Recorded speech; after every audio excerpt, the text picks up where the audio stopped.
I'm actually PJ. I'm going to get us started. And then I'll definitely be passing it over to Nathan because he's a wonderful spirit that I'm sure you'll want to get to know. So thank you, Sonia, for the introduction. Really wonderful to learn about you even as we were setting up for the call today. Quite inspiring. And indeed, I hope everyone's enjoying the sessions so far.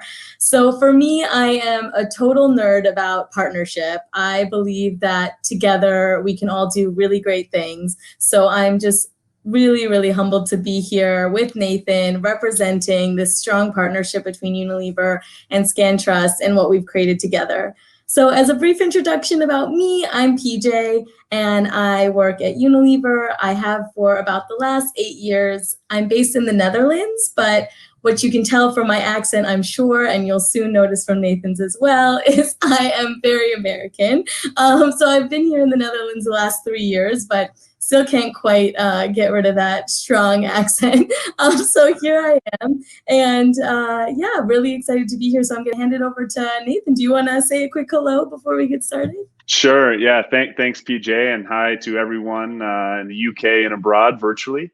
As mentioned, I'm Nathan Anderson. I'm co-founder and CEO of Scantrust. We're a Swiss-based connected packaging and product solutions company. And I'm really excited to be here today along with PJ to share more on a topic that's really near and dear to my heart, which is product transparency. And it's our hope today that in sharing some of the steps and the processes that brought us to where we are today and how we brought this innovative approach live to Knorr products in the UK, that it will help some of you who are already exploring similar paths or inspire those of you who have not thought about it yet to do the same. PJ used the word partnership to describe our collaboration, and I think this is a key word in the context of the discussion and the story we're telling today, because any product that's brought to market, whether it's a food and beverage product, a smartphone, anything really, it's rarely about one individual or one company. There's multiple stakeholders along the path that are involved to bring a product live, and certainly to bring more purpose and transparency to a product. And so the story here today is no different. So what do you say, PJ? Shall we jump into this now? Let's do it. So let's start with the slides, if we can bring those up. Yeah, great. Thank you. So this whole story of partnership begins with a 180-year-old brand. So yeah, wow. But really setting out on this brand Knorr, which is one of the largest food brands in the world and within the foods portfolio at Unilever. We wanted to start to look at how we could leverage the scale that we had, actually being across 90 countries with 12,000 products, and set out to reinvent food for humanity. A huge purpose, a huge task, but we felt that with the scale that we had a responsibility actually, and this responsibility was to help people eat better and what we call eat for good. And what's quite interesting about Knorr, because actually many people I've found as I've kind of traveled the world and spoken to many people who buy the products, they never realize that it's actually a brand that isn't just their own local brand. Because unlike some brands that might be more like restaurant industry, where they take the same product, the same food, and they copy paste it to every market that they enter, with Knorr, we're actually a very kind of local, global brand, if you will. So we don't tend to have almost any product that's outside of more than one country. So it's based on local tastes, local consumer needs. So for instance, in the US, we're known for our sides products, which are packaged pastas and rice flavored dishes. Then in a place like Mexico, it might be bouillon, as well as in Southeast Asia. Then we have our dry soups in South Africa, and really spread out all across in various different ways. Meal kits here in the Netherlands is an example. So we have various formats, and it's all really focused on local flavor and bringing that really, being that partner in flavor. And so with that scale, indeed, just a huge opportunity to drive this increased kind of message around eating better, and also to create more transparency. So we set out with a big purpose in mind, indeed, and it really spans across 3 different key pillars. So it's not just generically reinventing food for humanity, but doing that through the areas of more plants and less meat, so increasing plant-based diets, having more variety. So actually, if you look up our platform, maybe give it a Google, Future 50 Foods, we created this platform in partnership with WWF, and they're 50 beautiful, delicious, more sustainable ingredients that help inspire people to eat in a more diverse way with tons of variety. And they're all plant-based. So really lovely ingredients, each one with their own story, each one from different parts of the world, and really encouraging consumers to eat more of these ingredients is what we're looking to do across really everything that we do, but that's what we're talking about here in this shift 2. And then shift 3, which is all about sustainably sourcing more of our ingredients, our vegetables and herbs, our cereals, and doing this by working with farmers on more programs such as the Knorr Partnership Fund, which again, you can definitely give it a look and just learn more on the Unilever website or on the Knorr website. But yeah, these are the 3 really meaningful shifts we want to focus on as we drive this reinvention. And for those of you that might know a bit maybe of the older Knorr, if you will, I wanted to share actually the more modern look and modern purpose through the latest TV commercial that's been playing in different markets around the world. So if we could play the video now. We are here, there, everywhere. We are Eativists, and we are on a mission to make things better for our bodies and our planet with just a few small changes. More veg, less meat makes a big difference. And bite after bite, more people are joining us. Change the world by changing what's on your plate. Yeah, so that's a bit of just what Knorr's been up to these days. And quite honestly, we were doing a lot of things in the background and not really sharing a lot of our journey with our consumers. And a lot of that leads to capability internally, bringing all of the right information together and making sure it talks to each other.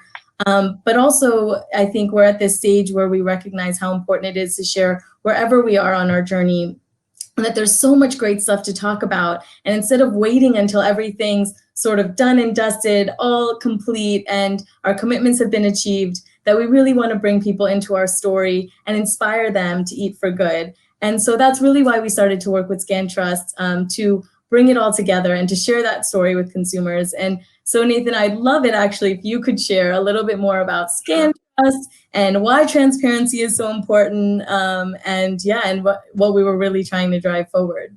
Sure, absolutely. And even though I've seen that video before, I didn't realize how hungry it was going to make me. I haven't eaten that much today, so should have thought about that before. But yeah, so anyway, so as mentioned earlier, I said that one of the drivers behind this project was very near and dear to my heart.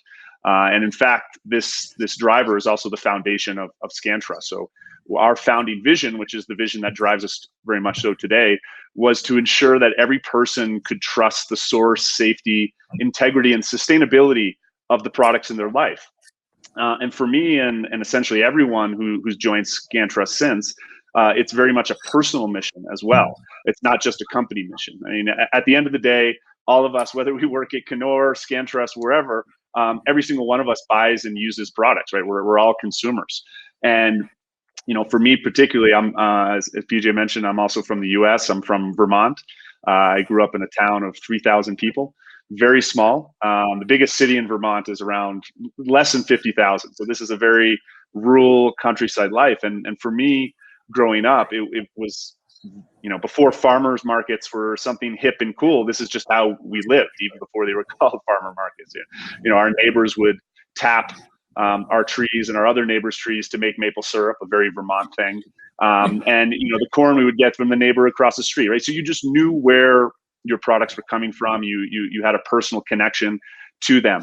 And then after starting my life out in Vermont, I made a pretty drastic choice. I moved to China in 2005. And initially it was going to be for 6 months. It turned into 12 years. And what happened in China was obviously combination of China and being there, but also how the global supply chain structure and the nature of how products flow from one country to the other and make their way into your home or into your hands in the supermarket has changed completely.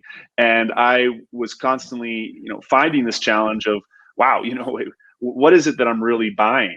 Sometimes it was fundamental. Is this product real or fake? There was a lot of counterfeit scandals, but it's also like, do I really know the story of this product? Is it really organic? Is it really healthy for me? What was its journey?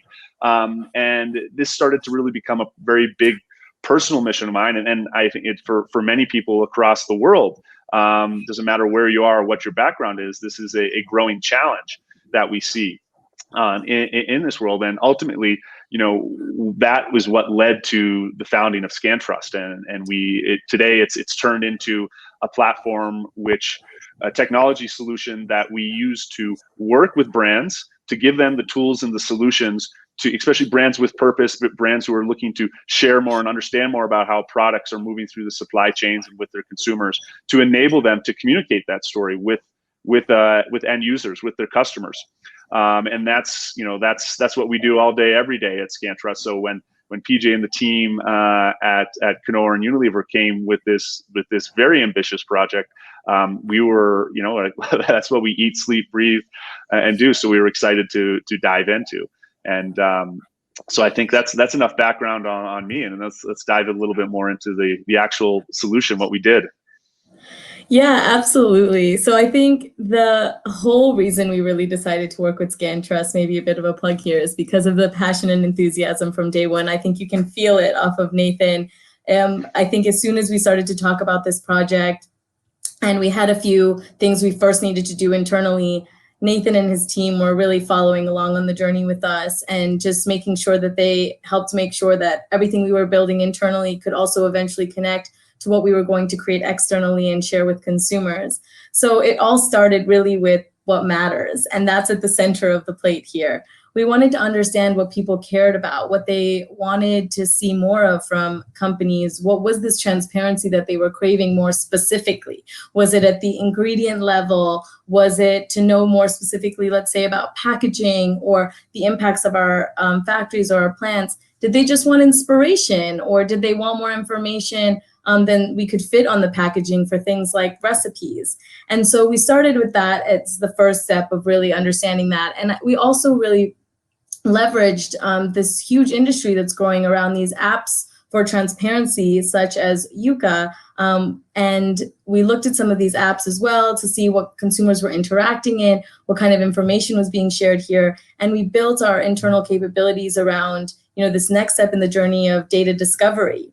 And this was actually my personal favorite part of the journey, because it was taking all these different pieces of information that lived in separate systems with separate teams and being able to bring everyone together. So again, when you talk about partnership, this was my, wonderful favorite moment where we just brought all these people together. We created partnership, synergy. We found a way to make sure that all the data could talk to each other. So if you had one product code, that you could find out all this information across, whether it was vegan or vegetarian, whether the packaging was sustainable, what were the different packaging components, which ingredients were sustainably sourced, where were they coming from? And it was just, it was a massive undertaking of just bringing together all of this different information. And I would say as a learning, what we did is we really started it with a pilot mindset. We said, let's start with one market. So that was one country, Germany, and let's bring it together, every piece of information that we can. Let's start to tell the story internally. Let's identify any gaps that we have and make sure that we can, again, get everything to talk to each other in the right way. And then let's indeed start thinking about how we bring this transparently to consumers and how we really go beyond the packaging. Because right now, when a consumer buys a product, they just get this one physical product. They might go to the website if they really care. But quite honestly, most of the information that they're identifying is right there on the packaging. And there was so much more, again, that we felt we needed to share, things that were constantly changing because we were on a journey. And when you're on a journey, then every 6 months, you might have these new updates of where you are across achieving various commitments. And so we indeed just started to now get to this place where we could organize it and think about how we told the story to the consumer. And that's really when we were ready to activate this partnership with Nathan and with Scantrust and start to get going. So Nathan, can you share a bit with everyone the brief that we came to you with, and how did you think about it as Scantrust? Sure. Yeah. And yeah, what did we create off the back of that? Yeah. So, ultimately, before we dive more into the specifics of the project itself, and we can move to there we go. Next slide is, there's three main buckets. If you want to understand more about the journey of your product and, how it's created, and then certainly share that information.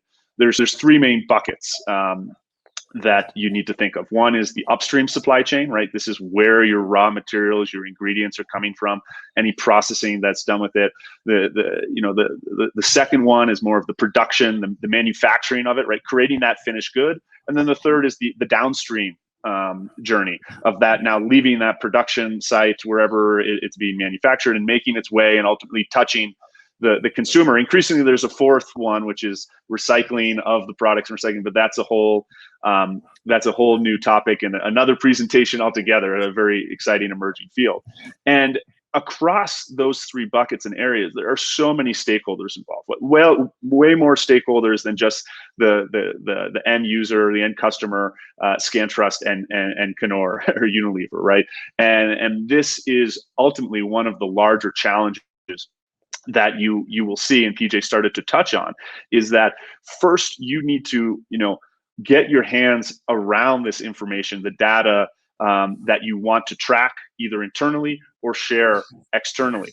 And very often there's two main challenges. One, you might not have access to that data at all, and then you need to go out there and develop the systems, change the business processes to get that information. And then the second is because this information is from multiple different sources. Some of it's sitting in the depths of SAP hell, deep and far in a module. Other of it is sitting on an Excel spreadsheet or written down somewhere across this. And the exercise, it is a large business process and a business internal operations challenge that you really need to have conviction and put resources to doing. It's not like, okay, hey, I just want to bring this software in, press a button, and everything's hunky-dory. No, it takes a lot of commitment. And I think, brands such as Knorr and also the Unilever company as a whole, will have a sustainable mission, they're able to make this commitment in the statement, but it's not an easy one to do. Now, pretty soon here, I'm gonna show a video here, but not quite yet, Brian, in the background, but there's a QR code on the screen. So for those of you sitting at home, feel free to bring out your camera, scan that code, and you'll start to get an idea of what the end user experience is. Now, beyond all of the work we needed to do to get that data together. So what you do is you're bringing all this information from various different sources, and then you're tying it together to a unique product or a unique production batch, right? So you have this orchestration together, and what we did and how we perceived it is we love the ambition of what they had, but typically when you're starting out, you can't just go from A to Z right away. I mean, everyone wants to move more closer to radical transparency, but it is a process along the way. So ultimately what we did, and very often when we come into companies, you have to go and wrangle all that data. Luckily, Unilever had already spent, as PJ mentioned, quite a number of time and years in getting their internal information together to a point where it was now ready or more readily to share. And we focused in on 3 specific products or SKUs, which had a very deep level of information already. And there was a lot of certainty behind the data and the information that was going to be shared to the product. And ultimately what we did is there's 3 separate products, which are now launched live, I believe, in the UK, right, PJ? And yes, I'll leave you more to. Yeah, awesome. Yeah, so which can be shared in maybe some other countries in the future. I'll leave that to you if you want to tease that. But ultimately, when a consumer scans the code, and now let's switch over to the video, Brian. Brian's the behind-the-scene guy helping this all work out. Is a consumer will get a specific experience related to that product SKU. So beyond a vast array of information, you're actually going to get detailed, specific information that's relevant to that specific product you're interacting with. It's not just a general blasé overview of a company. And so what's really cool about this experience is it allows people to go beyond the label, really understand what's in not just the nutritional information in their product, but the ingredients that are going in there, sustainability information behind it, whether it be certifications, the actual manufacturing production that's going on, the carbon footprint related to this. And this whole experience is in a mobile environment that you're seeing right now that allows the user essentially to learn more about the product and interact with it in a different way, from general sustainability facts related to diving into the recipes, how many trees have been saved by the various different carbon CO2 that's been saved so far from the various implementation there. So it's really like I said, I hope everyone scanned it and is looking into it now. If not, you can go into the shelves in the UK and experience yourself. But this is a really prime example of radical transparency. It's just starting out. I think really, as PJ, you might dive into, this is really just a step one in the movement in the right direction. And ultimately, I think it's delivering on a basic human right that each and every one of us have, which is to know more about the products that we're buying and using every day, and be able to take that information to make better decisions on things that matter to us. So with that, I will stop the share screen and we'll go back to regular programming. Great. Okay, so. Yeah, it's back up. Okay, great, fantastic. So, one other thing I want to touch on right here is it's becoming more common saying here, people talk on the 3 Ps, or the triple bottom line: people, planet, profit. And what I really like about projects like this and what's done is not only is it clearly great for people and the planet in terms of bringing more transparency into products, showing the sustainable practices and the ethical practices that are happening in the supply chain, but it also delivers on profit. We've mentioned that this was not an easy undertaking, right? It's something that you need to put effort in, and there's upfront investment to make it happen. And what we're seeing with campaigns like this that are using connected packaging to communicate the whole story and narrative of a product and a brand is that it also is delivering profit. So there is ROI at the end of the rainbow. Ultimately, what we're seeing is consumers and end users are interacting more with products directly. It's not like, hey, you put a QR code on a product and every single person scans. Very often I get the questions like, why? No, I don't scan a QR code. Let's use this. But the reality is quite a number of people do end up interacting with this, and more so than traditional channels that you will see that would be in a MarTech stack, if you will. And ultimately, what we're seeing is that people engage more with the brand, they consume more content, they're interacting more. There's more conversion rates to various business outcomes that are often as well. So it's not just good for the planet and people, it's also good for the bottom line as well, and driving very significant ROI. So it's the right thing to do for the planet, and it's the right thing to do for business as well. Yeah, Nathan, I think it's such an important point as well to just say that, it's not just some advertising ploy, here's everything that Knorr is doing, etc. The point exactly about not every consumer will scan, but a number of people do, is that we're making it available for those that care, that want to know more. Whereas before, this information wasn't available at all. And so there was this hunger or this craving, or quite honestly, a lack of trust in brands, because there was very little that was known beyond what you could see on the packaging. And maybe when you looked on the website, a bit of information there as well. So it's really providing that space for people who want to learn more, to kind of have a whole buffet of different pieces of information and inspiration to indeed kind of grow in their own knowledge and their own confidence, because transparency is really table stakes at this point. And as I mentioned earlier, we started as a pilot.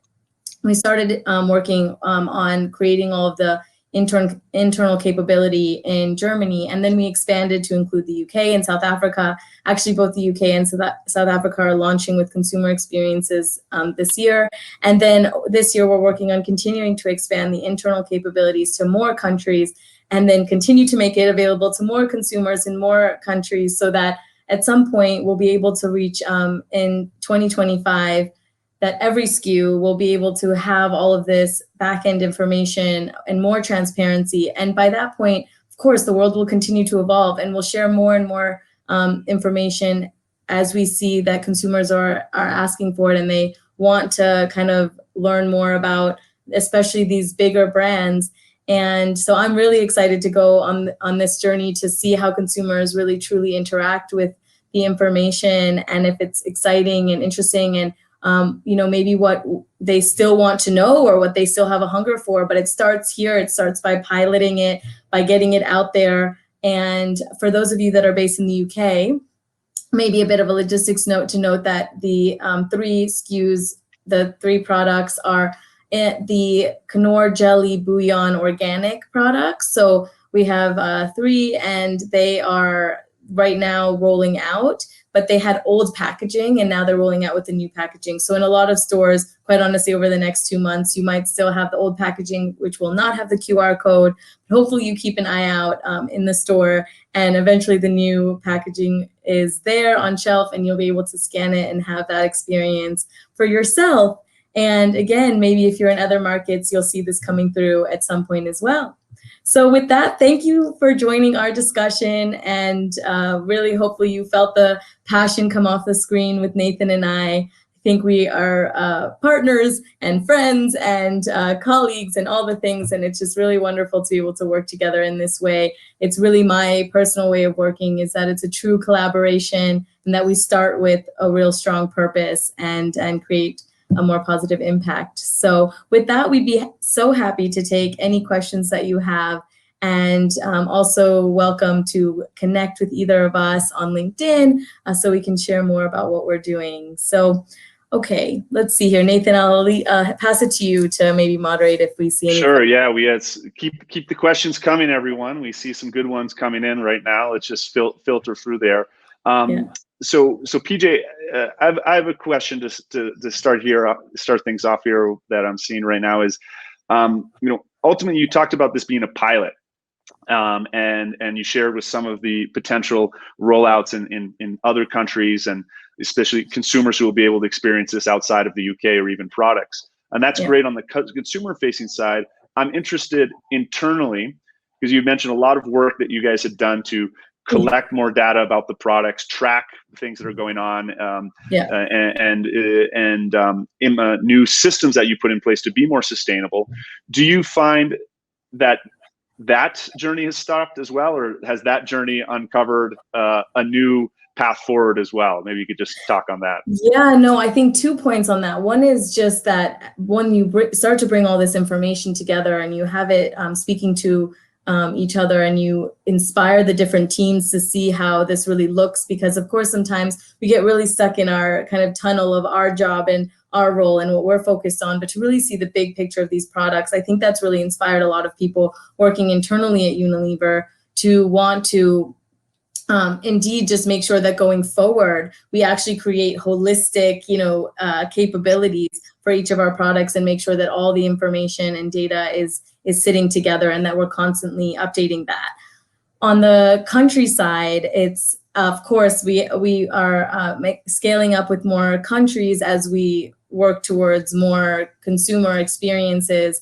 And so that's moving faster and faster, because of course the first one was the one where we had to figure out a lot of kind of where everything was sitting, clean up the data, sync it up, etc. And now we've learned so much through that process. And of course, every country also sometimes tends to have different systems. So we're just continuing to learn, but it's moving faster for sure.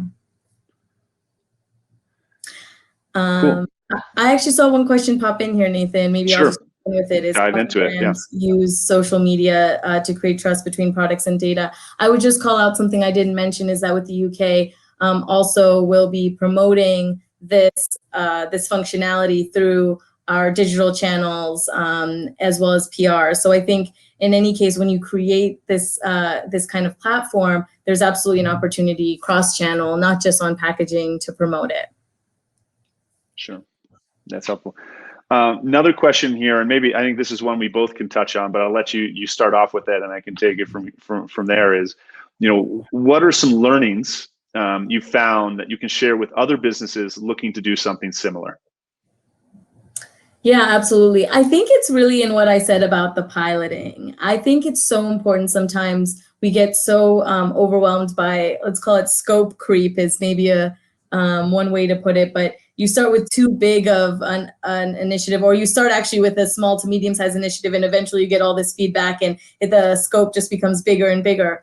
I think we were really disciplined from the beginning that we would start with one country and that we would work on how we get the capabilities right, and that we would then design this consumer experience again on 3 products in one specific market, and then really take those learnings before we invest even further, and then make sure we do that in a really purposeful way. So for us, really starting with this pilot mindset and then rolling it out so that you embed some learnings and you bring it to consumers, especially with, of course, like tighter and tighter budgets, or more and more information that needs to be shared. It's really great to kind of be disciplined about what your scope's going to be and start with the pilot mindset. Right. It's the classic walk before you run type of approach, Yes, right? And just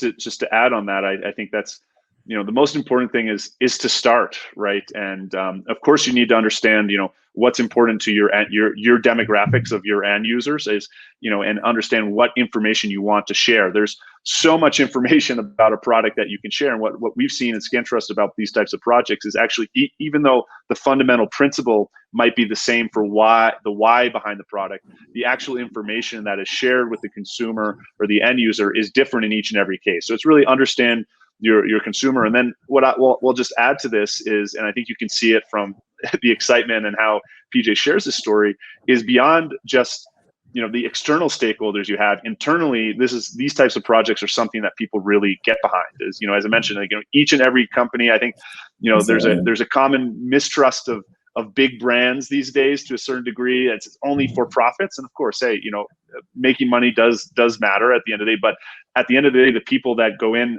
and create these companies, we're all the same. And what's really exciting is doing these projects is see how much excitement and passion comes out internally to do these purpose-driven projects as well. So there's also this large internal benefit that I've seen it's kind of an intangible as well, but does help drive some energy within the company. So let's see what else we have. Yeah. Question about partnering. I think Okay. talking about the discovery process. So yeah, the discovery process is, I think it's the most important part to get right from the beginning and make sure that indeed, before you can even be disciplined about the scope, you need to start with understanding what you want the scope to be. So, and especially when we had so many stakeholders, so many different people that were owning so many different systems and teams that we needed to bring them together. This might just be my approach, but I'll just share is that I did sort of interviews with each of them and understood from them, what opportunities they saw, what was possible today, what they could dream up and what they could envision. And then I pitched back to them, okay, this is after talking with everyone, what I believe could be possible. And so maybe even though I already had this in my mind, that this is what I wanted to create, I made people feel bought into what we were creating and feel ownership over that. I believe this is true for anything that we do. Human nature is to want to feel some sense of ownership, and even if something already exists, to kind of recreate it yourself. So really, I think having a bit of your own vision, but then bringing people along on the journey, that helped a lot in the discovery phase. And then once that scope was locked with all the right people, always coming back to that scope and reminding people of what it was, and being really clear from the beginning that there were gaps and that there were things we were going to have to navigate. All righty, and I think we're getting close here on time, but I think we have time for at least maybe just one more question here, and maybe I'll start with them. But the question is, what is one myth about data that you have debunked during this process? And PJ, you can think on if you have one, but one that I will say is that very often there is a a mindset that we've seen that sometimes it's just, hey, you know, this radical transparency is not possible. It's just too difficult to get done, and it's a bridge too far. And as you dive into this and get deeper, what you find is actually a lot of the technology and tools you need to make data more accessible and get access to it, whether for internal purposes, risk mitigation, or for external transparency sharing with other stakeholders. The technology tools are often there, and I'll come back. It's more of a process and operations challenge as well. So, you know, it is possible. Does it make sense for your business, and do you have the conviction, as it comes down to? So, yeah. It does take a lot of conviction. I think that's a perfect way to end the session. And so thank you, Nathan, for that and being just here with me. It was great. And thank you all for taking the time out of your busy schedules to join us.